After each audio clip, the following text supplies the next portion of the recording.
It's being suggested that there is a paradox, a final paradox that has to be solved, resolved, reconciled before we can experience and know what is variously called moksha, liberation, God realization, nirvana, enlightenment. And we also know that we've had many paradoxes that have had to be reconciled before in our life. And we also know that for a paradox to arise, there have to be seemingly two different, we could say, sides to the coin. Because we know that we've not been able to recognize time and timelessness until we've experienced both. We were not able to recognize and solve stillness and movement until we'd experienced both. And also not with emptiness and fullness. We could not reconcile this paradox without becoming empty and knowing fullness. So what is this final paradox that has to be solved, but first has to be recognized?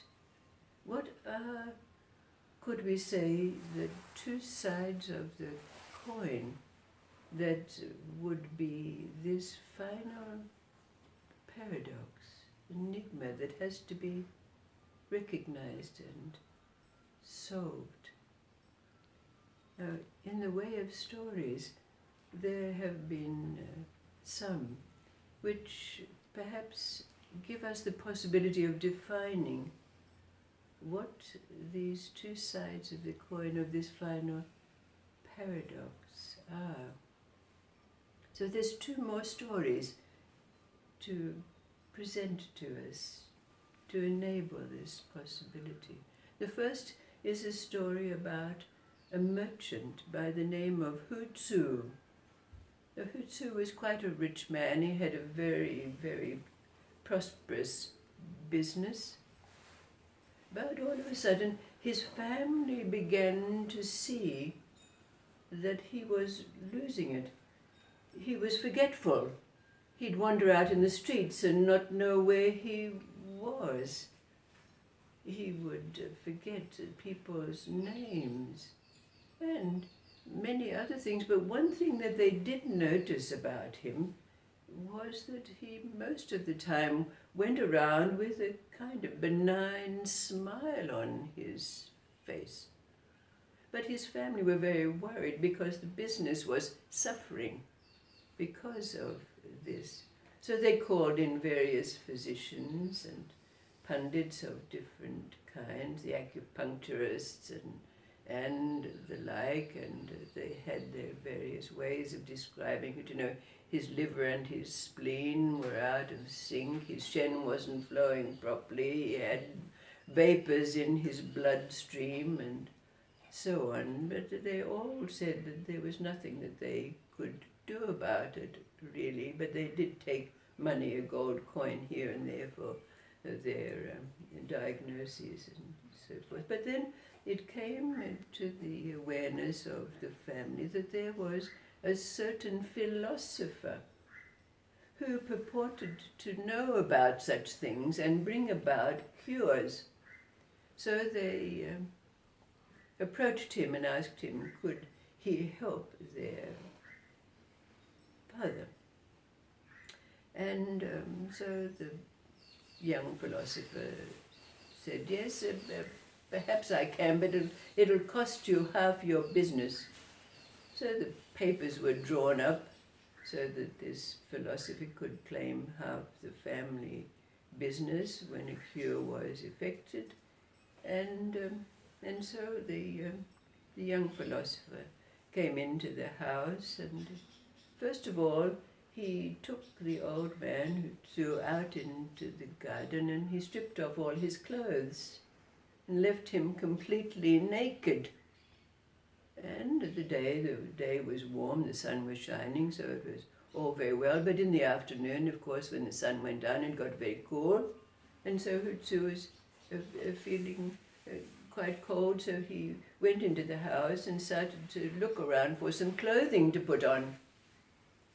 And then a few days later, the philosopher said to the family, "Now you must not give Hutsu any food, no way, you're not to give him any food."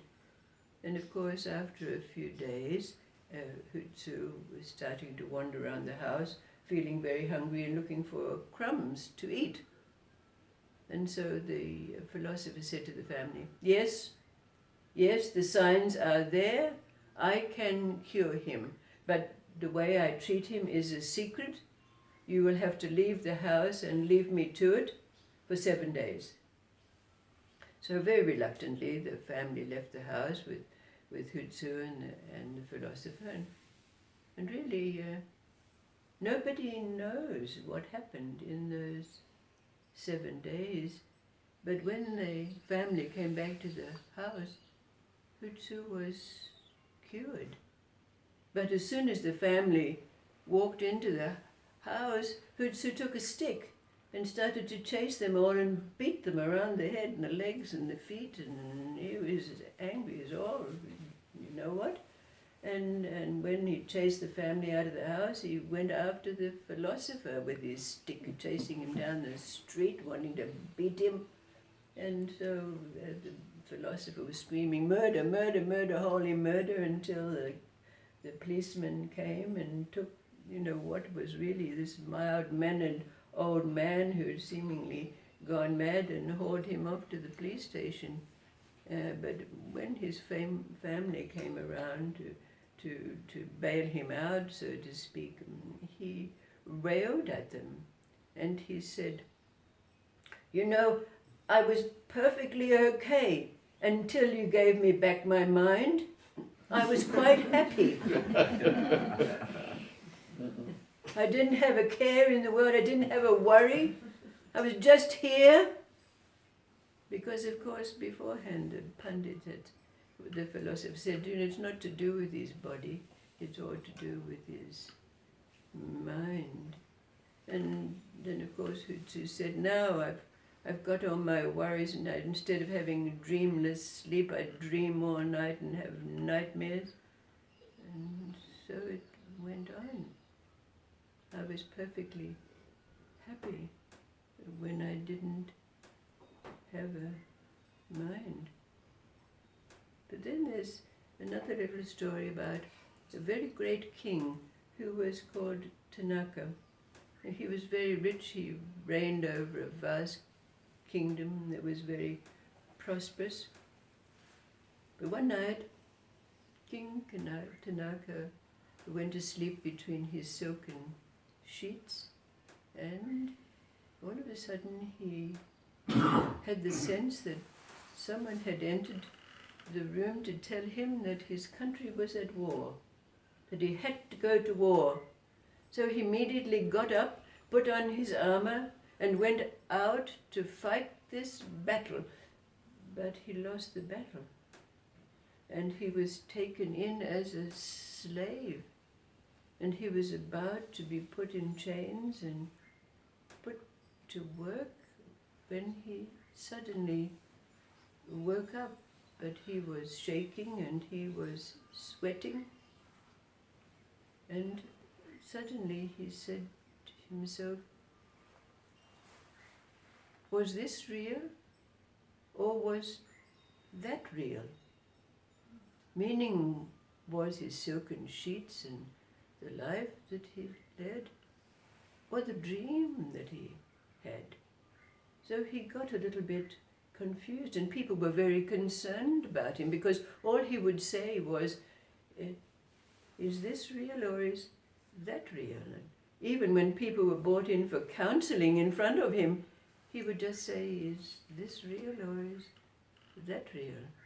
So, of course, like Hutsu, they called in various pundits to try to work out what had happened to their king, but no one was able to assist Until one day, as the stories go, we know an old sage came along and said, I can deal with this, I can reconcile it. So he said to King Tanaka, when you're in this, is it real? And King Tanaka said, yes. And when you're in that, the dream of the war and all, is that real? Yes, said King Tanaka. So the Pandit said, well, what is not real? And King Tanaka figured it out that neither that was real nor this was real. But this didn't solve his dilemma. So the Pandit said, could it be that the real is that which is aware of the unreal? And suddenly, King Tanaka had a realization. Something was there for him.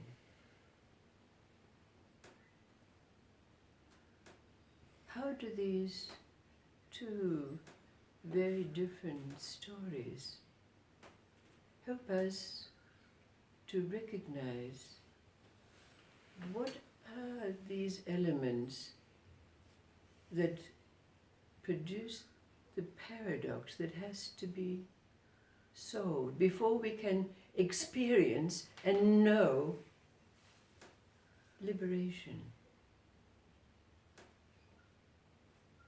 What say you? Knowing very clearly that we have had to experience both stillness and movement and time and timelessness and emptiness and fullness,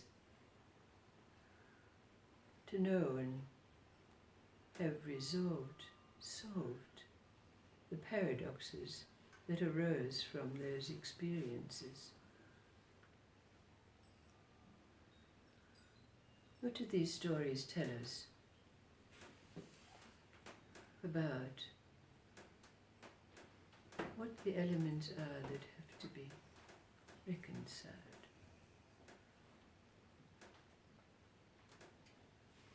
What say you?